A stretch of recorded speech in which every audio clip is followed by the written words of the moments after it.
There we go. Oh, he's strong.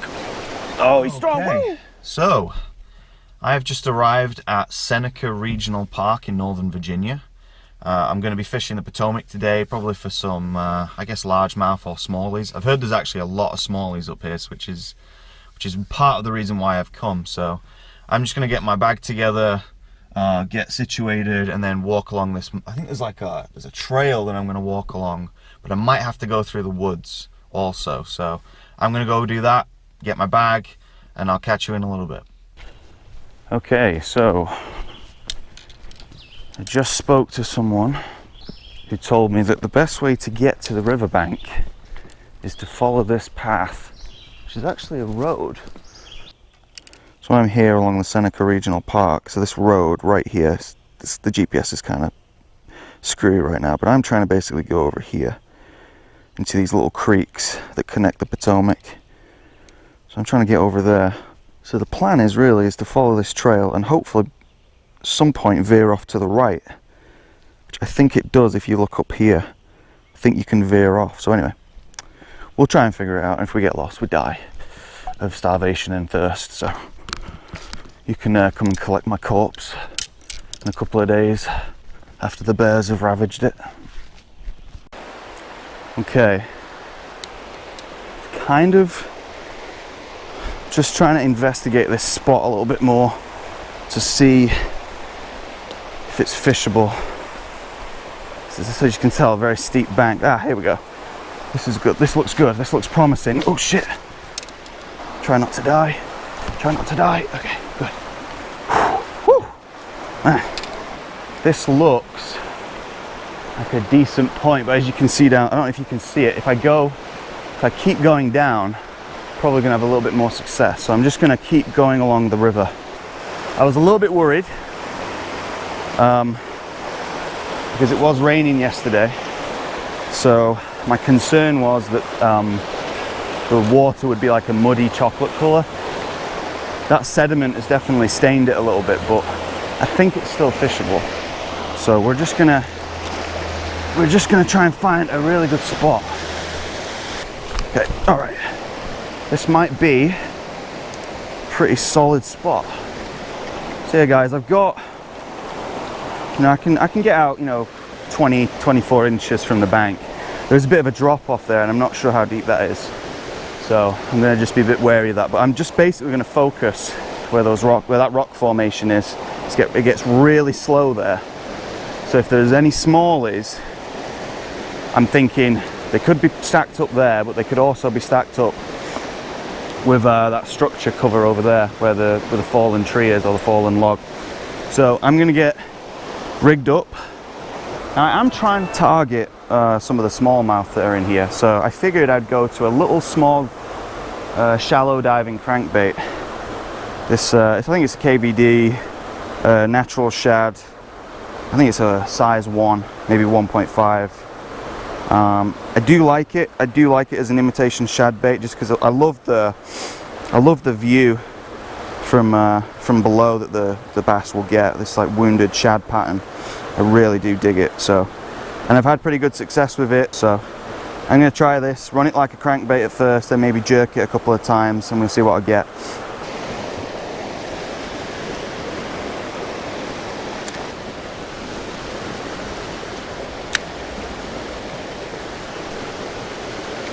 Wow, I almost had one. Did not even feel that. Did not even feel that. Nope. Wasn't even paying attention. It looked like a little smallie. I'm just gonna let that current do that, because they might be up against this bank, which I wasn't thinking of.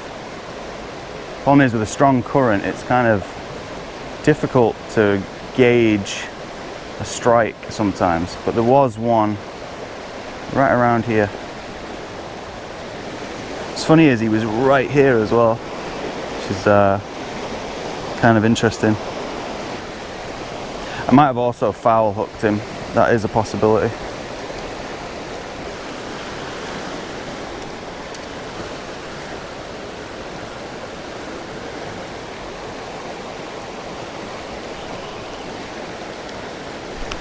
There we go.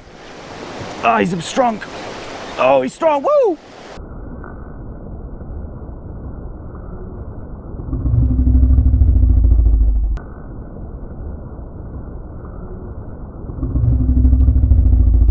Oh, he's strong. Woo! Oh, he's really strong. Holy crap. They fight. Holy god damn. Whew. Oh, don't go under the rock, don't go under the rock. Holy shit. Oh, fuck. Get this guy out. There we go. Oh my god. He's good. Oh my god. Dude, that was like a 3-4 pound smallie. So I just caught my first smallmouth bass.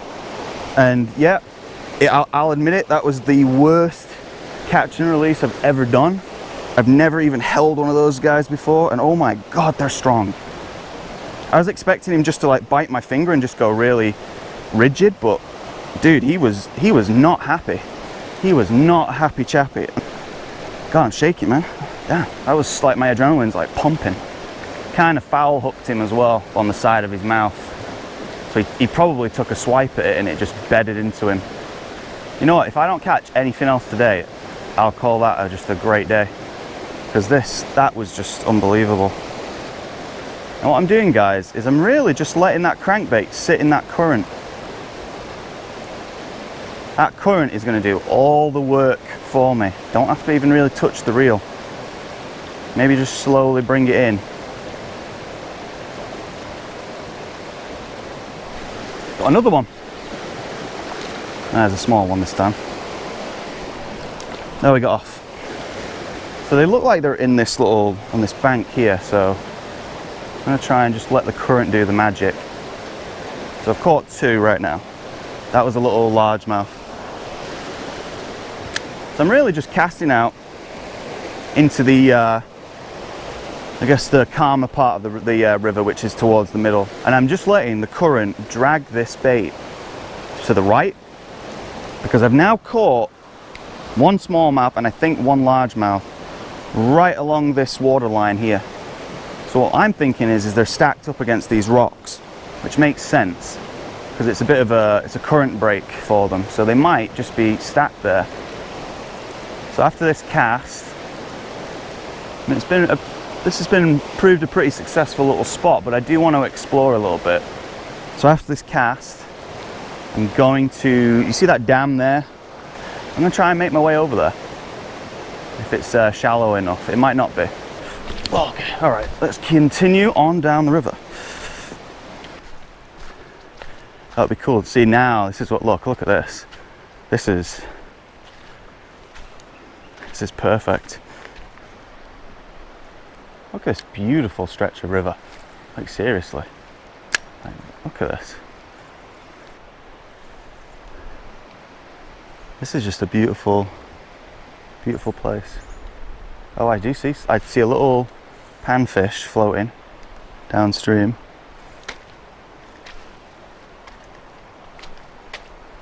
Where is that?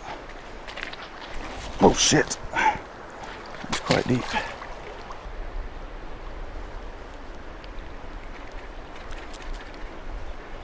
Shit. Lost another crankbait. That was by far my favourite crankbait as well. A nice little spot. This little creek. I'm going to post up here, kind of like this. Like it a lot actually. There's a lot of cover right there. So, obviously continues down. I've got 2 swim baits, 2 chatterbaits. I've got like a pumpkin green pattern and a black blue. I did have 2 of these, 1 in yellow perch, 1 in natural shad. I've now lost the natural shad. I've got a jig because, you know, who doesn't take a jig with them? Got some jerk baits and some lipless crankbaits. So I think I'll just do this.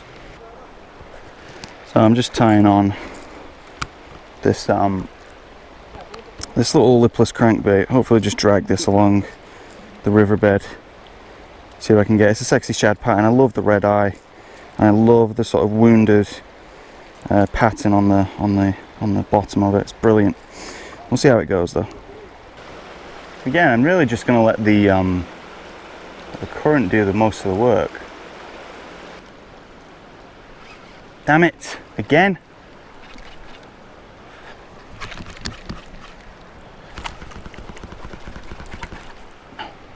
See, this is where I need that that crankbait retriever, which I fucking knew I should have bought.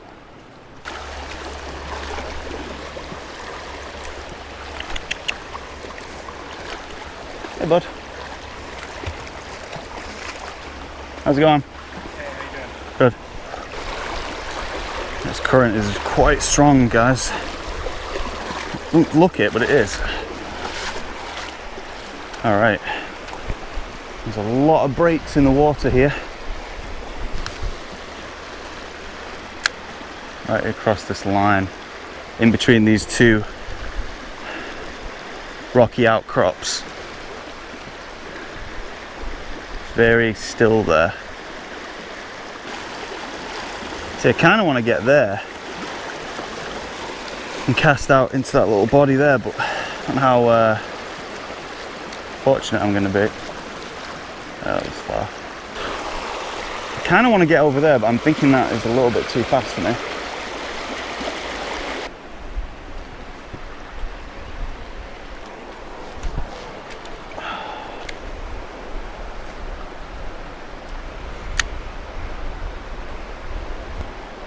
I'm getting a little bit frustrated. I'm getting kind of caught up on a lot of shit today. That's now the third snag. Unfortunately, guys, I'm gonna have to cut it, which I don't want to do, but it's not good for the fish, it's not good for the environment, but couldn't break it, couldn't snap it off, so I'm gonna go to my other crankbait. So it's just been one of those days.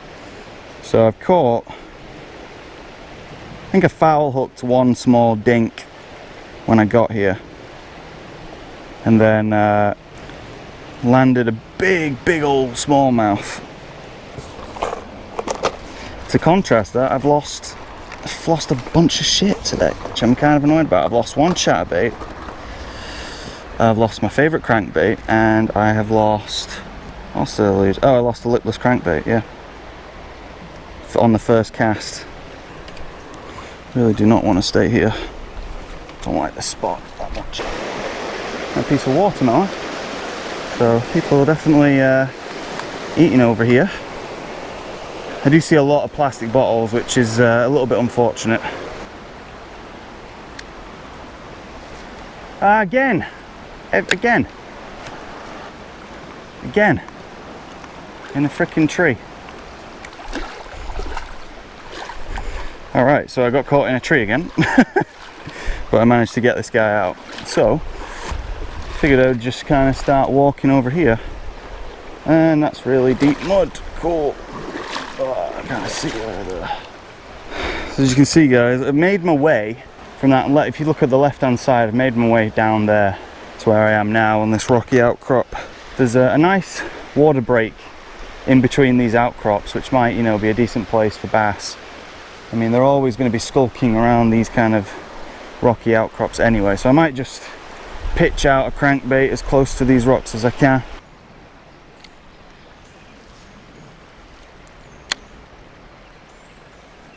There's a lot of cover here, a lot of cover, a lot of vegetation. I've seen what could have been a bass hanging out near these structures. I'm hoping that they dart out from it just to take a bite. I'm just running it real slow. I'm getting bit by mosquitoes. Charming.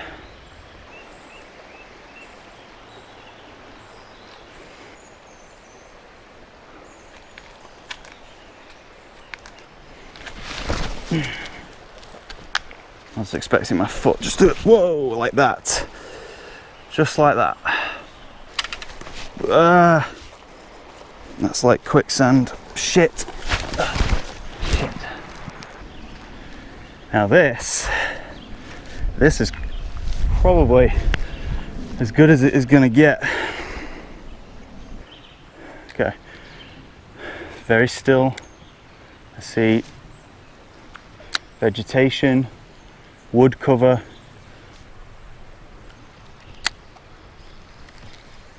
Woo!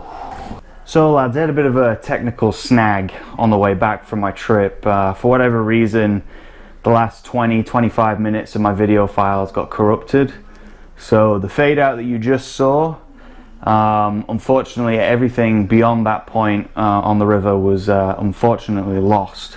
Nothing I can do about that obviously, but it is what it is. So I didn't catch anything, so in the end the tally was, I would give myself 2, because the one that I foul hooked, the very first one, I didn't even get him out of the water. But the smallmouth, I'm definitely going to take that one, even though by my own estimations I did a pretty crappy job, and I'm sure you lads will agree that that was probably the worst catch and release I'm likely to do for a good deal of time. So it was a great trip overall. I loved exploring the Great Falls, and if you're in the area yourself and you fancy heading out there, I would definitely recommend it. Landing that smallmouth, getting on the end of it, that guy gave me a hell of a fight, and now kind of have the bug for smallmouth, just because it's just a fact now, is that you just don't get that same level of fight with largemouth bass. It's just not the same.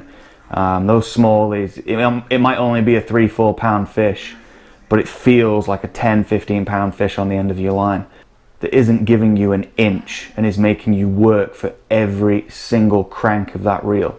So definitely going to go up there again and try and land a couple more of those guys, because they're pretty fun to catch. But if you are watching on the 4th of July and you're with your friends and your family, maybe you've just finished your barbecue, maybe you're sipping a few beers on your porch watching a YouTube video, savor it, because this is an American holiday and it's a time when we can remember the sacrifices that were made in our name, be it hundreds of years ago, for a noble cause, and one which we always must defend, liberty and freedom and justice for all. So appreciate you guys stopping by, and have a very good day. Thank you.